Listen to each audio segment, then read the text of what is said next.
নমস্কার, জয় নিতাই। আপনাদের সকলকে কৃষ্ণ ধর্মজ্ঞানে স্বাগত। আজ আমাদের মূল আলোচ্য বিষয় হচ্ছে গীতা কি।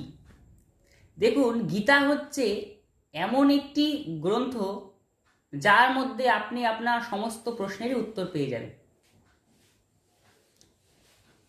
প্রথমে আমাদের শাস্ত্র বলতে ছিল শুধুই বেদ।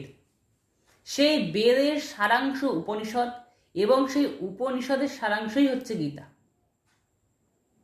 গীতায় ভগবানকে অর্জুন প্রশ্ন করছেন এবং সেই সমস্ত প্রশ্নের উত্তর ভগবান অর্জুনকে দিচ্ছেন।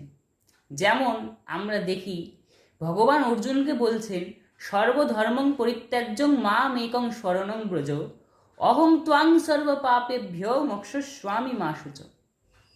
হে অর্জুন, তুমি সব ধর্ম পরিত্যাগ করে আমায় শরণাপন্ন হও, আমি তোমায় সব পাপ থেকে মুক্ত করে মুক্তি দান করব। সনাতন ধর্মের আরও সব বিভিন্ন তথ্য জানতে চ্যানেলটি সাবস্ক্রাইব করুন এবং গীতা সম্বন্ধীয় আপনাদের কোনো প্রশ্ন থাকলে অবশ্যই কমেন্টের মাধ্যমে জানান। জয় নিতাই।